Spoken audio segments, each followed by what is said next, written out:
Mes chers collègues, j'ai le plaisir de vous présenter mon rapport pour avis sur les articles donc 7, 8, 19, 32 et 33 du projet de loi de finances pour 2019 sur lesquels notre commission a été saisie pour avis. Ce projet de loi de finances, dans la continuité de celui de l'an passé, mobilise la fiscalité écologique dans l'objectif de soutenir les comportements vertueux et de pénaliser les produits polluants à travers notamment la mise en place d'une fiscalité plus incitative au service de la transition écologique et de la lutte contre le réchauffement climatique. La neutralité carbone de notre économie ne pouvant être atteinte qu'à travers la mobilisation de l'ensemble des leviers, qu'ils soient budgétaires, fiscaux et réglementaires, nous ne pouvons que nous réjouir de cet examen pour avis qui permet à notre commission du développement durable et de l'aménagement du territoire d'apporter sa contribution à la réalisation de ces objectifs. Alors, parmi les articles pour lesquels notre commission s'est saisie pour avis, l'article 7 qui aménage le régime de la taxe d'enlèvement des ordures ménagères conformément aux décisions prises dans le cadre de la feuille de route pour l'économie circulaire.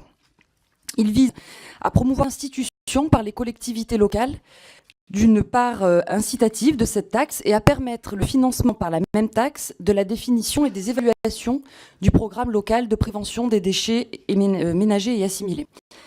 Cette incitation fiscale des collectivités territoriales à intégrer cette part incitative de TEOM est à saluer, dans la mesure où elle permettra de prendre davantage en compte la quantité de déchets produits par nos concitoyens. Cela permettra de responsabiliser davantage les citoyens au profit de comportements plus vertueux. Les impacts positifs de la mise en place de cette part incitative ont d'ailleurs été démontrés dans les collectivités qui ont d'ores et déjà mis en place cette part incitative. Vous avez un exemple concret dans le rapport et j'y reviendrai par la suite. Cependant, la migration vers ce dispositif plus vertueux n'est pas sans conséquences financières pour nos collectivités, ce qui implique un soutien et un accompagnement de la part de l'État.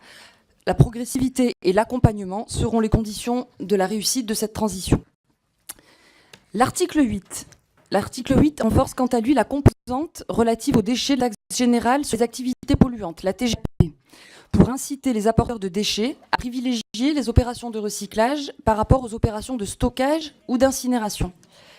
Conformément à la feuille de route pour l'économie circulaire, il renforce la trajectoire d'augmentation des tarifs de cette taxe entre 2021 et 2025 pour assurer que le coût du recyclage soit inférieur à celui des autres modalités de traitement, en supprimant progressivement les tarifs réduits relatifs à certaines modalités de stockage ou d'incinération.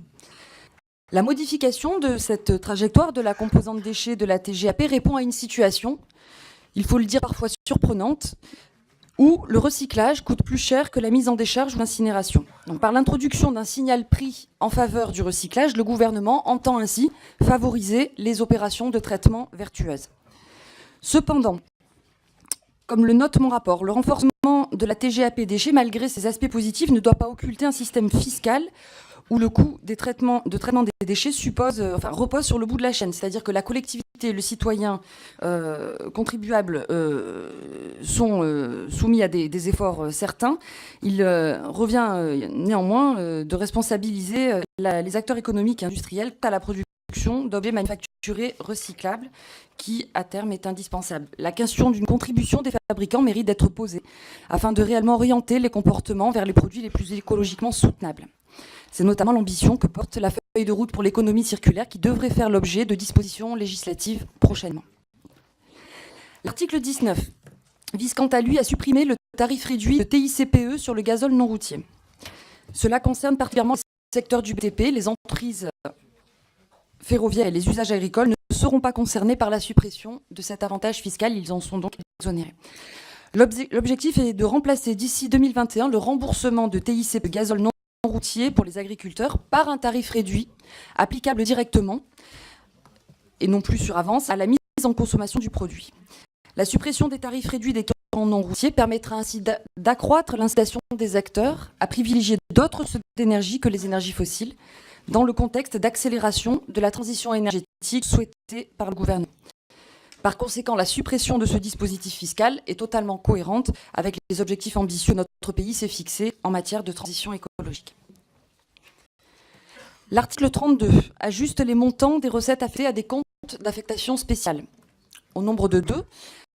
Premièrement, le CAS, Services nationaux de transport conventionné de voyageurs, qui permet d'équilibrer le financement des trains d'équilibre du territoire, les TET. Le produit affecté de la taxe due par les sociétés concessionnaires d'autoroutes est réduit pour passer de 141,2 millions d'euros à 117,2 millions d'euros. Ce montant étant suffisant pour financer les dépenses prévues pour l'exercice budgétaire 2009.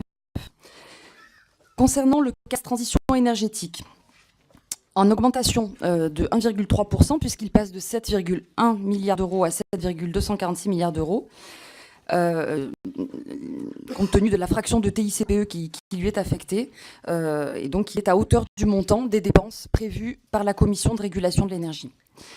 Pour rappel, ce compte d'affectation spéciale transition énergétique sert de support budgétaire au financement des dispositifs de soutien aux énergies renouvelables, en électricité ou en gaz. Donc nous pouvons saluer l'engagement du gouvernement et l'augmentation des moyens budgétaires alloués à ces politiques publiques essentielles à la réussite de la transition écologique et solidaire au service de ces énergies renouvelables.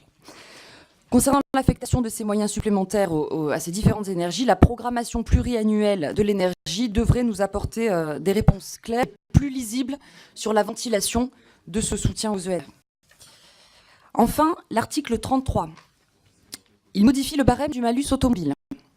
Il abaisse le seuil d'application du malus à 117 grammes d'émissions de CO2 par kilomètre et institue un barème progressif allant de 50 € pour les véhicules émettant 117 grammes CO2 par kilomètre à 10 500 € pour les véhicules émettant 185 grammes CO2 par kilomètre ou plus.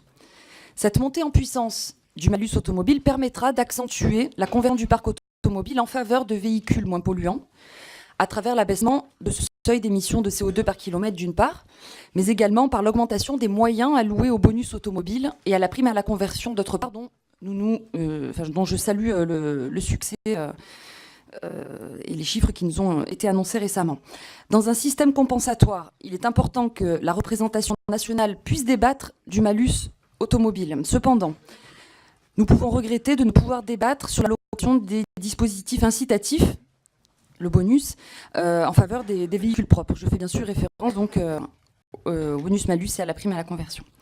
Pour conclure mon propos, les articles sur lesquels nous sommes saisis témoignent de la volonté du gouvernement de déployer des outils plus performants en faveur de la transition écologique et solidaire, d'orienter nos concitoyens et nos territoires vers les comportements et les activités les plus vertueux, et enfin, nous donner les moyens et les objectifs nécessaires à la réalisation de nos objectifs climatiques. Tout ceci, bien entendu, en adéquation avec les engagements pris par la France pour protéger notre environnement. Je vous remercie.